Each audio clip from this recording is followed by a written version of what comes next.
आज स्वतंत्रता दिवस के अवसर पर माँ शक्ति को याद करते हुए आइए माँ की 108 नामों का जाप करते हैं। आप भी मेरे साथ स्मरण करें। ओम शती नमः, साध्वी नमः,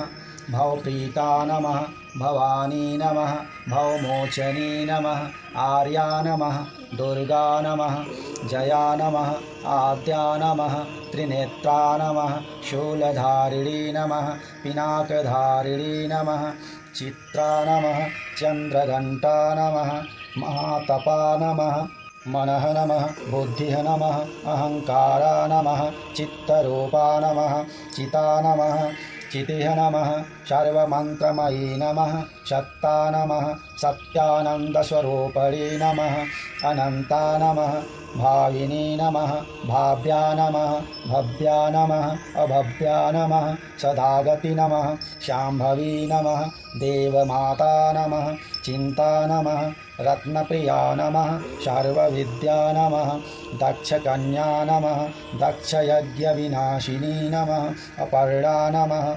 अनेकवर्णा नमः, पाटला नमः, पाटलावती नमः, पट्टाम्बरपरिधाना नमः, कल्मञ्जिररञ्जिनी नमः, अमेयविक्रमा नमः, क्रूरा नमः, सुंदरी नमः, शूरसुंदरी नमः, वनदुर्गा नमः, मातंगी नमः, मतंगमुनिपूजिता नमः, ब्राह्मी नमः, माहेश्वरी नमः, ऐन्द्री नमः, कौमारी नमः, वैष्णवी नमः, चामुंडा नमः, वाराही नमः, लक्ष्मीः नमः, पुरुषाकृति नमः,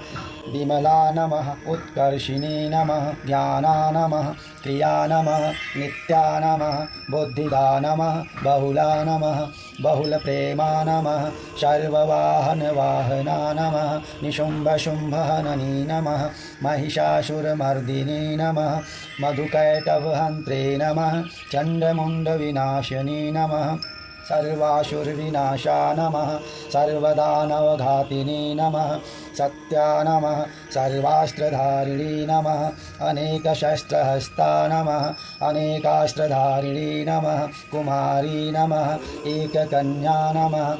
कैशोरी नमः, युवती नमः, यति नमः, अप्रौढ़ा नमः, प्रौढ़ा नमः, वृद्धमाता नमः, बलप्रदा नमः, महोदरी नमः, मुक्तकेशी नमः, घोररूपा नमः, महाबला नमः, अग्निज्वाला नमः, रौद्रमुखी नमः, कालरात्रि नमः, तपस्विनी नमः, नारायणी नमः, भद्रकाली नमः, विष्णुमाया नमः, जलोदरी नमः, शिवदूती नमः, कराली नमः, अनंता नमः, परमेश्वरी नमः, कात्यायनी नमः, सावित्री नमः, प्रत्यक्षा नमः, ब्रह्मवादिनी नमः, सर्वशास्त्रमयी नमः।